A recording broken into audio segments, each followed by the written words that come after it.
Hello friends, welcome back to our channel. నేను మీ భీమవరం బుల్లి. ఈరోజు వీడియోలో నేను మీకు ఎక్కువ గ్రేవీతో స్పైసీగా అలాగే టేస్టీగా రొయ్యల కూరని ఎలా చేసుకోవాలో చూపించబోతున్నానండి. ఇలా ఒకసారి ట్రై చేసి చూడండి. నిజంగా టేస్ట్ అయితే చాలా చాలా బాగుంటుందండి. దీనికోసం 1 కేజీ రొయ్యల్ని శుభ్రంగా కడిగి కొద్దిగా ఉప్పు, పసుపు, కారం వేసి ఒక బాండ్లీలో ఒక 50% కుక్ అయ్యాక పక్కన పెట్టుకోవాలండి. మేమైతే ఈ రొయ్యల్ని ఆంధ్రా నుంచి తెప్పించాము, అందుకనే అక్కడే ఆగలేసి తెచ్చారనమాట. అందుకే వీడియో క్లిప్ లేదండి. తర్వాత మిక్సీ జార్లోకి 1 టీ స్పూన్ జీలకర్ర, ఒక 1/2 టీ స్పూన్ షాహీ జీరా, 5-6 మిరియాలు, చిన్న జాపత్రి, చిన్న మరాఠీ మొగ్గ, చిన్న జాజికాయ, 6-7 లవంగాలు, 2 యాలకులు వేసి ఒక పెద్ద వెల్లుల్లి, 2 ఇంచుల అల్లం వేసి గ్రైండ్ చేసి, తర్వాత దానిలోనే 2 పెద్ద ఉల్లిపాయలని ఇలా పెద్ద ముక్కల కింద కట్ చేసుకున్నవి కూడా వేసి గ్రైండ్ చేసి పక్కన పెట్టుకోవాలండి.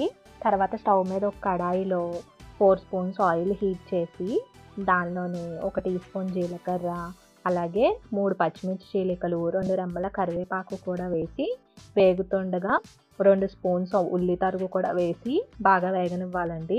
తర్వాత మనం గ్రైండ్ చేసి పెట్టుకున్న మసాలా పేస్ట్ని కూడా వేసి బాగా కలుపుకోవాలి.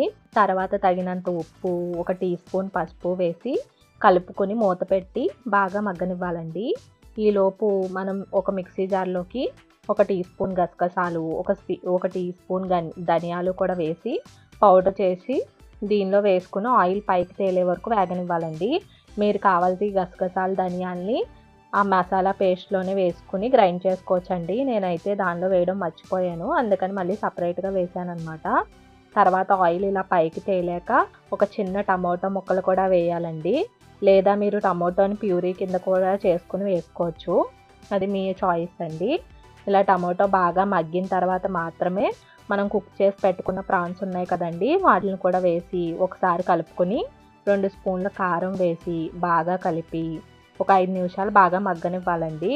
తర్వాత ఒక గ్లాస్ నీళ్ళు పోసుకుని మూత పెట్టి మీడియం హీట్ మీద గ్రేవీ దగ్గరకు అయ్యే వరకు బాగా కుక్ చేసుకోవాలండి. ఇలా చూడండి, ఇలా గ్రేవీ అనేది ఇలా బాగా దగ్గరికి అయ్యాక స్టవ్ ఆఫ్ చేసుకుని కొత్తిమీర చల్లేసుకోవడమేనండి. నిజంగా మీరు కూడా ట్రై చేసి ఫీడ్బ్యాక్ని అయితే నాకు కామెంట్ చేసి చెప్పండి. అలాగే వీడియో నచ్చినట్లయితే లైక్ చేయండి, ఫ్రెండ్స్, రిలేటివ్స్కి షేర్ చేయండి. అలాగే మరిన్ని ఈజీ అండ్ టేస్టీ రెసిపీస్ కోసం సబ్స్క్రైబ్ టు అవర్ ఛానల్.